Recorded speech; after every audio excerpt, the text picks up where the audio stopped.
वो भी पीछे लग गई। अब ये गोपी का पति जो था वो जंगल में गायों को बेच के लौट रहा था। गोपी की दृष्टि पड़ी, एक गोपी ने देखा कि इसका पति आ रहा है। अब इसके पति ने देखा कि ये मेरी पत्नी इतना लंबा घूंघट डाल के कन्हैया को हाथ पकड़े ले कहां जा रही है। अब पत्नी से भी न पूछ सके, ब्रज में बहुत पर्दा प्रथा है, बहुत मर्यादा है। तो गोपी भगवान ने गोपी के पति को कहा, सुनो ये पास में क्या है, ये कहां जा रहे हो? और मेरी पत्नी हाथ पकड़ के ले जा रही है, कहां? तो कन्हैया धीरे से बोले कि भैया क्या बताऊं, बिल्कुल भूख नहीं लगी, जब ये जबरदस्ती भोजन करा के ले जा रही है। हमारी भैया भेजी, हमारे घर लेके जा रही है और मैंने अभी माखन खाया हूं, ये मान नहीं रही है, बहुत खराब है। इसका पति विचार करे कि बताओ हमें भूख लगी है, भोजन नहीं करा रही है और ये लल्ला खूब खाया, उसके बाद ये लेकर के जा रही है।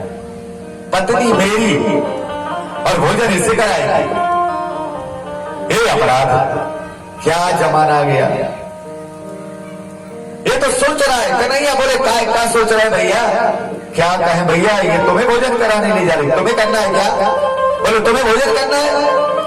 ये बोला हाँ खाते तो जरूर, पर कहां मिलेगा? अरे तू जरा, एक बोला ऐसे कैसे, तू आ तो, और बुला लिया। और जब बुलाया तो कहा हाथ पकड़वा दो। ये बोला अरे गांव के लोग देखेंगे क्या कहेंगे? अरे तू जरा, कुछ नहीं कहेंगे, आपत्तिकालीन मर्यादा नमस्ते। तो कहा भाभी जो हाथ में दर्द हो रहा है, जो हाथ पकड़ना है, ये बोली पहले वो हाथ पकड़वा। और कन्हैया ने धीरे से लेके अपना हाथ छुड़ा के और हाथ पकड़वा दिया। ऐसा भागे गोविंद घर पहुंचे और घर जाके पहुंचे तो देखा मैया समझ गई कि उपद्रव करके ही आया है, कहीं ना कहीं उपद्रव किया है। मुंह में भी माखन लगाए, कपड़े में भी, हाथों में भी, सब मिल रहे हैं। भैया बोली कहां तेरे जा रहे, थोड़ा यहाँ निकल गए थे, ये क्या है हालत बना ली? अरे माँ क्या बता, ये बच्चे लोग हैं ना शरारती, जबरदस्ती माखन मुंह में लपेट दिया, कपड़े खराब कर दिए। मैं बालक बहियन को छोटो सी को किस विधि पायो, मैं थोड़ी चोरी करता हूँ, ये ग्वाल वाल है ना, ये सब मुझे पकड़ के जबरदस्ती माखन खिलाते। अच्छा, इतने में गोपी कन्हैया का हाथ पकड़े ले जा रही थी, समझना, और आवाज दिया मैया मैया देख तेरे लाला को रंगे हाथ पकड़ के लाई है। ये भगवान जब कौन ही पकड़ लाई, मेरो लाला तो जो खड़ो, जब पकड़ कौन को लाई? तो मैया बड़ी उतावली कि आज इसको जवाब देना है मुंह तोड़। ये कहां देख रही है, क्या बात कर रही है? तो मैया तुरंत दौड़ करके आई गोपी, और जब देखा तो मां की आवाज ही चली गई। ये कैसी बाबरी हो गई आज? देख भैया रंगे हाथ पकड़ के लाई, कल बड़ी बड़ी सेखी बातें कर रही थी, मेरे लाला पकड़ के ला तब मानूंगी। मैया बोली पागल, घूंघट हटा के देख कौन ही पकड़े है, हटा। गोपी डांटने लगी, क्या हटा रहा है? तेरा लल्ला मेरे घर में चोरी करने गया था, रंगे हाथ पकड़ के आई। भैया बोली बाबरी मेरो लल्ला है कि तेरो ही लल्ला है, पकड़ खोल दो। और जब घूंघट खोल के देखा ना गोपी ने, जो अपने पति की तरफ देखा, ऐसी भागी 3 दिन गांव में नहीं निकली, बाहर ही बाहर। ये बात कुछ गोपियों को बुरी लगी और सब गोपियां मैया के पास पहुंची और मैया से निवेदन करी कि मैया एक बात बताएं, तेरो लल्ला बहुत ढीठ है, बहुत ज्यादा। आखिरी पता है मैया, एक गोपी बोली ये कल मेरे घर गया, मेरे घर में कुछ था नहीं, मेरे घर में गाय दूध दही नहीं है। जब ये घर में गया और उसने खूब ढूंढा, कुछ भी मिल जाए खाने को, मैं बाहर काम कर रही थी, मैं चुप के देख रही थी तेरे लल्ला। ये गया, जब घर में कछू नहीं मिला तो क्या बोला ये बच्चों से, चलो रे जो घर में भूत ही भूत वास करते, भूखे मर रहे, कछू नहीं घर में, चलो। बता माँ इतना बुरा बोलता है? एक गोपी बोली मेरे घर में गया, ताजा माखन था लेकिन अच्छा नहीं था, ये गया थोड़ा सा खाया और खाया और खाया और भांड पटक दिया और बोले ये सड़ गया रे, वास करना है, फेंको फाको, चलो नहीं खाते इसको। इतनी शरारत करने लगा है माँ, ये बहुत उपद्रव करने लगा है।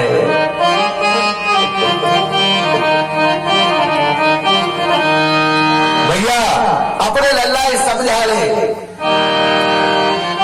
मनमोहन बिगड़ गए बारिश, ए भैया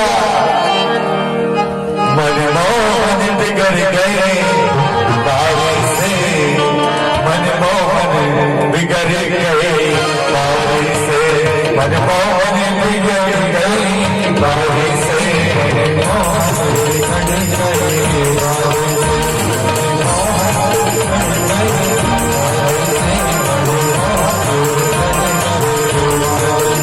मैया यशोदा हमरे दुलारे, मैया यशोदा हमरे दुलारे, ओ मैया यशोदा हमरे दुलारे, मैया यशोदा हमरे दुलारे, मनमोहन बिगड़ गए बारी से, मनमोहन बिगड़ गए बारी से, मनमोहन बिगड़ गए। सेवा करिए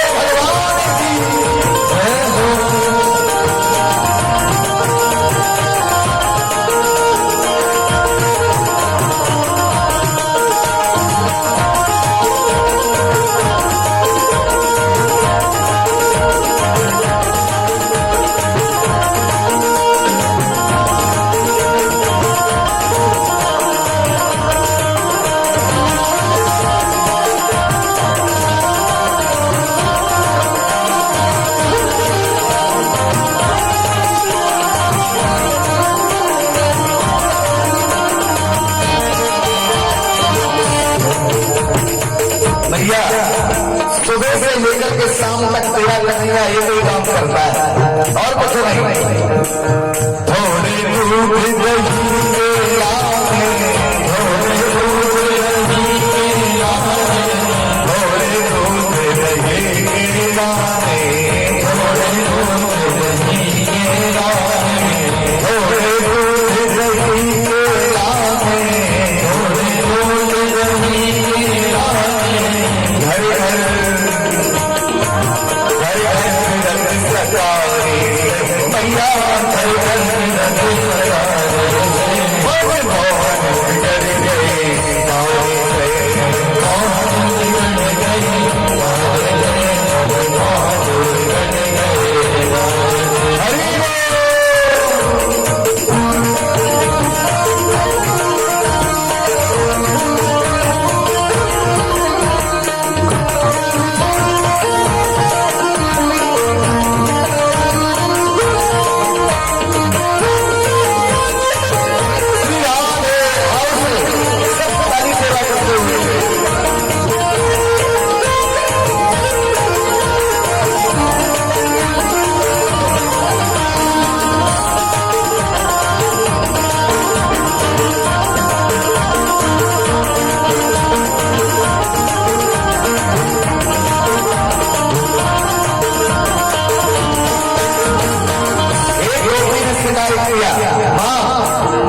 हरि वंशली के लिए जाते हैं तब भी मिलता है। मैंने भी बेचनी क्या बताया, मैंने भी बेचनी क्या बताया, मैंने भी बेचनी क्या बताया, मैंने भी बेचनी क्या बताया, मैंने भी बेचनी क्या बताया, मैंने भी बेचनी क्या बताया।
माहौल खुद नहीं बिगड़ा तो बिगड़ा कैसे?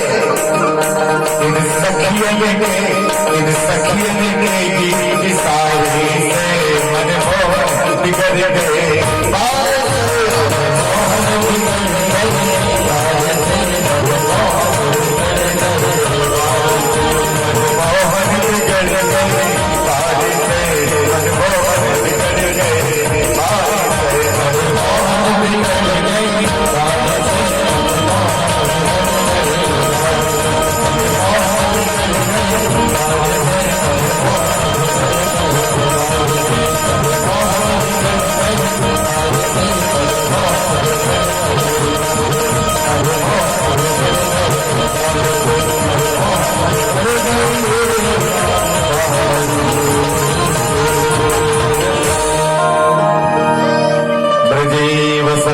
नवनीत चोरम।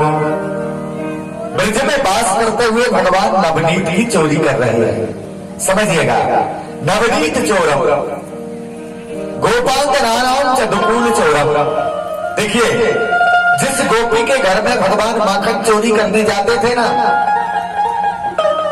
और उसकी मटकी फोड़ते गोपी शिकायत करती थी और सांप को कन्हैया को एकांत में मिला करके कहती थी कि लाला कल भी मेरी मटकी फोड़ दे। अब बोलो, तो कन्हैया कहते हैं कि वो तो तुम इतनी डांटती हो, मेरी मां से शिकायत करने जाती हो और बाद में सिफारिश करती हो, तो गोपियां कहती हैं कि वो तो हम हमारी सास का मन रखने के लिए कह देते, पर हमारे भांड को जरूर फोड़ना। एक दिन भगवान एक गोपी के घर में गए, गोपी घर में अंदर कुछ काम कर रही है, केवल ससुर घर में थे। कन्हैया पहुंचे, भाभी कहाँ है भैया? वो तो बरसाना गए। अच्छा, दादाजी स्नान करने गए, क्या कर रही हो? तो भाभी अपने काम में लगी है। कन्हैया ने खोल खाल के मटकी देखा, मटकी में 2 माखन के लौंदे रखे थे। कन्हैया अंदर गए और अंदर से बाहर निकले और 2 इतने बड़े बड़े पत्थर उठा लाए। देखिए, और 2 पत्थर लाके उनमें माखन लपेटा और लपेट के माखन दोनों पत्थर मटकी में रख दिए।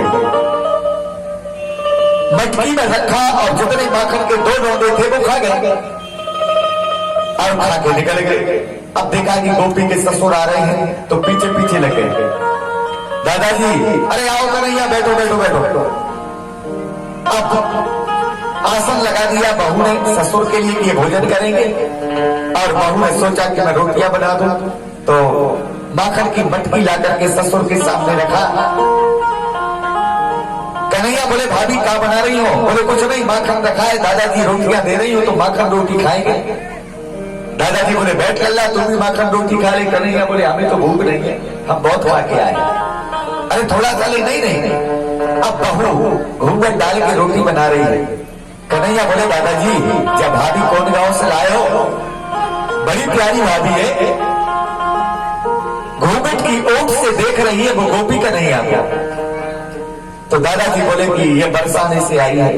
कन्हैया बोले, हमारी भी तो चर्चा वही चल रही है, अब देखो क्या होता है। गोपी ने बड़े गौर से कन्हैया की तरफ देखा और जब रोटियां बनकर के तैयार हुई तो एक थाली में रोटियां ला करके बहू ने रख दिया और बोली, कछु नहीं। अब कन्हैया बोले, हाँ दादाजी, भाभी भोजन रख के चली गई, आप भोजन करो। तो दादाजी ने 2 लौंदे माखन के निकाल के रखा थाली में, रोटी ली और माखन के लौंदे पर रोटी को लगाया, दबाने लगा। ये निकले जब ना और ताकत लगाई, अब ऊपर तो माखन था फिर भी नहीं, और ताकत लगाई और ताकत लगाई। कन्हैया बोले, क्या हो गया दादा? क्या माखन निकल नहीं रहा है? बेटा ये बहुत कड़ा हो गया है। कन्हैया बोले, लाओ मैं देखता हूं। और भगवान ने थाली खींची और लेकर के अपने पीताम्बरी से पूरा माखन पहुंच दिया पत्थर का। और जब माखन पहुंचा और देखा, अरे ये क्या है? दादाजी बोले, ये तो पत्थर है। कन्हैया बोले, अभी जाके मैया से कहूंगा कि मैया बरसाने में शादी नहीं करूंगा, क्योंकि बरसाने की जो छोरियां होती है ना, वो अपने सास ससुर को पत्थर खिलाती है। बोले, राधे राधे। ऐसी मधुर लीला भगवान ब्रज में कर रहे हैं। बड़ा आनंद का अनुभव हो रहा है। सुखदेव भगवान कहते हैं धीरे धीरे भगवान 6 वर्ष के हुए और 6 वर्ष की अवस्था में एक दिन मैया से कन्हैया बोले कि माँ मुझे गौचारण करने के लिए वृंदावन जाना है। कथा बहुत है, समय का अभाव कथाओं में रहता है, इसलिए संपूर्ण रूप से हमें उसका विवरण प्राप्त नहीं हो पाता है। भगवान बोले कि मैं गौचारण करने के लिए जाऊंगा, तो मैया बोले कि चिंता न करो, गोपाष्टमी कार्तिक मास में जो गोपाष्टमी आती है, मैया ने ब्राह्मणों को बुला करके कन्हैया का संस्कार करा दिया। भगवान कहते हैं मैं गोपाल हूं और भगवान ने स्वयं गौ सेवा की। मैया से कन्हैया बोले कि मैं गौचारण करने जाऊं, तो मैया ने कहा मैं पंडित जी को बुला के बहुत निकलवा के तेरे लिए छोटे छोटे जूते बनवा दूंगी, तूने पहन करके जाना। तो कन्हैया बोले माँ इन गायों के लिए भी जूते बनवाएगी कि नहीं? माँ हंस पड़ी, ये तो गाय है, पशु है। भगवान कहते हैं कि गाय पशु नहीं है, समझना, गाय हमारी माँ है। हर व्यक्ति को गौ सेवा करनी चाहिए। जिस घर में गाय का पूजन होता है, जिस घर में गाय का निवास होता है, भगवान कहते हैं उस घर में मैं निरंतर निवास करता हूं। गाय अनेक प्रकार के रोगों को नष्ट करती है, अनेक प्रकार के विकारों को गाय नष्ट करती है। तो भगवान कहते हैं कि मैं केवल मात्र गोपाल बन करके आया हूं, गौओं को पालने के लिए आया हूं। गाय जूते नहीं पहनेगी तो मैं जूते नहीं पहनूंगा। और भगवान जब गौचारण करने के लिए जाते हैं तो पांव में जूते नहीं, हाथ में लाठी नहीं। गोपियां देख रही हैं, कन्हैया की बंसी बज रही है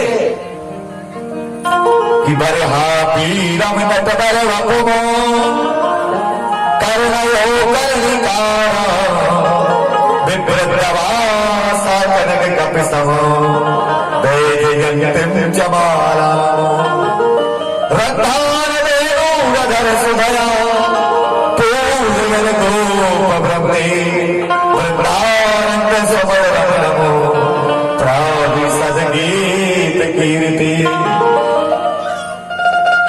नाचते हुए भगवान गायों के पीछे पीछे बंसी का वादन करते हुए गौओं को लेकर के निकल रहे हैं। और जब गोपियों की दृष्टि पड़ी कि अरे ये लल्ला कहाँ चले, ये कहाँ जा रहे हैं, तो सब गोपियां कन्हैया के पास में आई, लल्ला कहाँ चले? कन्हैया बोले आज से तो ड्यूटी लग गई भाई, अब तो गौचारण करने जाएंगे, शाम को लौटेंगे, सुबह जाएंगे, फिर शाम को लौटेंगे। गोपियां रो पड़ी, अरे अब क्या होगा, आप तो गौचारण करने जाए, हमारी मटकी कौन फोड़ेगा, हमारा उपद्रव कौन करेगा? कन्हैया बोले देवी बड़ी शिकायत करती थी, आज तो बड़ी हमदर्द बन के आई है, अब वो कुछ नहीं होगा। तो गोपियां रो पड़ी, लल्ला अपने से दूर न करो। गो अर्थात इंद्रियां अपनी अर्थात बस में करने वाली। गोपी विवत की थी गोपी। परीक्षित ने पूछा गुरुदेव ये गोपियां कौन थी? तो सुखदेव भगवान कहते हैं कि ये सब जनकपुर की नारियां थी। ये सब राम के समय में जनकपुर की नारियां थी। जब राम जनकपुर गए, धनुष को तोड़ा, तो सब नारियां भगवान से बोली कि महाराज वो तो हमारी कृपा से धनुष तोड़े हो आप, मैं 3 दिन तक आपके लिए व्रत करी। एक गोपी बोली अरे मैं तो 2 दिन तक निराहार निर्जला। एक बोली मैं तो 1 महीने से देवी देवताओं को मना रही थी कि आप धनुष तोड़े। तो भगवान बोले तुम्हारा फायदा क्या था? फायदा तो सीता को था, तुम्हें तो कोई फायदा नहीं। धनुष तोड़ोगी में मिला तो सीता को मिला, तुम्हें क्या मिला? तो सबों ने कहा महाराज हमें कछु नहीं मिला, पर आप हमारे गांव आते रहेंगे, हमें आपके दर्शन होते रहेंगे, हमें ये मिला। भगवान बोले दोबारा लौट के नहीं आएंगे हम जिंदगी। राम दोबारा लौट के अपनी ससुराल ही नहीं गए, हमारा आना दोबारा नहीं होगा। तो सब रो पड़ी कि फिर हमने गलत निर्णय ले लिया, गलत तपस्या की, आप भले ही हमारे गांव के दामाद न बनते पर आते, आप तो आएंगे नहीं हम दोबारा। तो सब रो पड़ी। तो भगवान बोले चिंता न करो, द्वापर में सब गोपी बन के आ जाना, और सब जब गोपी बन के आओगी उस समय सबकी कामनाएं पूर्ण कर दूंगा। क्योंकि इस समय में मर्यादा पुरुषोत्तम में हूँ, वह कर्म योगी बन करके आऊंगा। ये जनकपुर की जितनी नारियां थी ये सब द्वापर में गोपी बन करके आई हैं। प्रेम से गौ श्री राधे, ये सब गोपी बन करके आई। भगवान बोले मैं तो चला गौचारण करने, गोपियां रो पड़ी, लल्ला हम कहा जाए। भगवान बोले तुम भी आ जाना। कहाँ आएंगी, इतना बड़ा वृंदावन कहाँ ढूंढेंगी तुझे? भगवान बोले आज तो जाने दो, मैं कल से तुम्हें बता के जाऊंगा। क्या बताओगे? भगवान कहते कल देख लेना। और सुबह जब कन्हैया बंसी बजाते हुए निकले ना, तो गोपियों ने देखा कि आज बड़ा अनूठा श्रृंगार है कन्हैया का। एक कान में कनेर का फूल लगा है। एक गोपी बोली जा कौन सी फैशन है, एक कान में कनेर का फूल लगा है, करना योग करने गा रहा। तो एक चतुर गोपी बोली जब फैशन नहीं है, जो हमारे लिए संकेत है, इस कान में लगा है, तो आज इस तरफ गौचारण करने जाएंगे। तो गोपियां कहती जा तरफ चलो कन्हैया मिलेगा, ये कान में लगा है तो जा तरफ जाएगा। ये संकेत दे रही है, भगवान बोलते नहीं है, संकेत दे रहे हैं। तो गोपियां जब इस कान के फूल को देखती हैं, बोले चलो इस तरफ चले, घोड़े से बेचल हरी भले एक पद दो का। ऐसा अनुपम प्रेम भगवान दे रहे हैं। और वन में रहते हुए भगवान ने अनेक प्रकार सब आनंद दिया है। एक दिन कन्हैया दोपहर में घर नहीं आए, मैया से बोले थे कि आज कल वृंदावन नहीं करेंगे। यमुना में स्नान किया, कश्यप जनाय मनोरथ ब्रजत पानम समुद्र पाए तीनों एकदम वयस्क वस्त्र पाना। भगवान बालकों से बोले स्नान ध्यान करो, कोई गुफा देख के भोजन करेंगे। यमुना में स्नान करके बच्चे गुफा देख के गए, गुफा के किनारे पहुंचे पर गुफा नहीं थी। कंस मामा का भेजा हुआ अघासुर था, जो अजगर का भेष बनाए बैठा था, बड़ा भारी मुंह फैलाए। बच्चे समझे गुफा है, सब बच्चे गुफा समझ के अघासुर के मुंह में चले गए, चिल्लाए अहो मित्राणी पुरुषोत्तम सप्तकूटम, कन्हैया बचाओ। तो भगवान ने देखा है कि सब बच्चे गुफा समझ के चले गए, तो भगवान भी मुंह के अंदर गए। और अंदर जब भगवान गए तो भगवान ने सांप को जब देखा कि सब अघासुर के मुंह में चले गए, भगवान गए अपना वजन बढ़ाया। वजन बढ़ाने से अघासुर फट के दो टुकड़ा हुआ है, और उसी समय भगवान ने उसका अंत किया है। भगवान अघासुर से बचाकर बच्चों को लाए हैं। एक दिन ब्रह्मा के मन में मोह उत्पन्न हुआ है। साधु कृष्ण महाभाग प्रया भागवतो कमाओ। ब्रह्मा ने जितने बछड़े थे ना, सांप की चोरी करके ब्रह्मलोक में ले गए। क्यों? क्या कारण है? गुरुदेव भगवान कहते हैं कि ब्रह्मा के मन में ये मोह हुआ कि ये भगवान है कि साधारण मनुष्य। अंदाज करो, तो बछड़े चोरी करके ले गया। भगवान को पता लगा बछड़ा नहीं है, गाय परेशान, तो माया के भगवान ने उतरे बछड़ा बना दिए। एक साल तक कोई बछड़े माया भी वृंदावन से गोकुल आते थे, और गोकुल से वृंदावन कोई नहीं जान पाया भगवान की माया। नारद जी ब्रह्मलोक गए और ब्रह्मा जी को बताया नारद जी ने। ब्रह्मा जी तुरंत बछड़ों को लेके 1 वर्ष के बाद वृंदावन आए भगवान के पास, और भगवान से कहा महाराज मुझे क्षमा करो। भगवान कहते ब्रह्मा तुमने अपराध किया है। 2 व्यक्तियों को भगवान ने क्षमा नहीं किया, इंद्र और ब्रह्मा।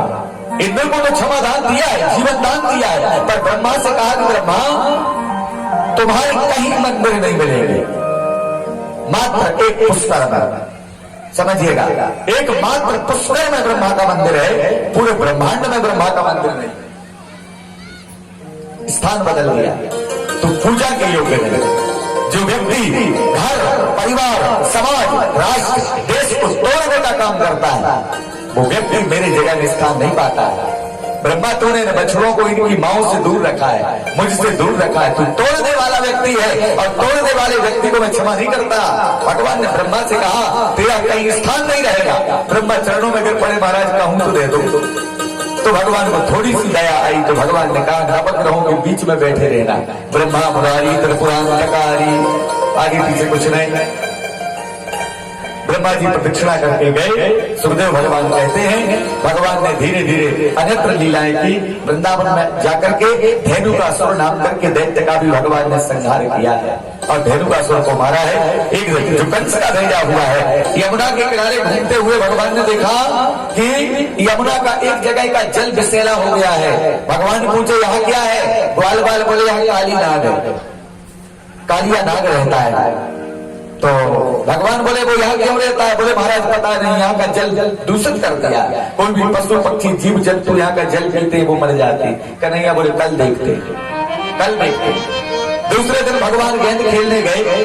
ऐसा बताते हैं कि वृंदावन में काली दह के किनारे आज भी वो कदम्ब का वृक्ष है, जिस कदम्ब के वृक्ष में चढ़ के भगवान काली दह में कूदे। भगवान गेंद खेलते खेलते अपनी गेंद को काली दह में फेंकी, और जब काली दह में गेंद गई तो बच्चे बिगड़ गए। लल्ला तुझे पता है यहाँ काली नाग रहता है, तूने जान के हमारी गेंद फेंकी। गेंद ला, भगवान बोले लाता हूं। चढ़े वृक्ष में कूद पड़े। बच्चे घबरा गए, गया कन्हैया काम से। दौड़ते गोकुल में आए, मैया को बताया, मैया तो गिर पड़ी, अचेत हो गई। नंद बाबा ने समझाया, सारे ब्रजवासी आ गए। कन्हैया कालिया के पास में गए।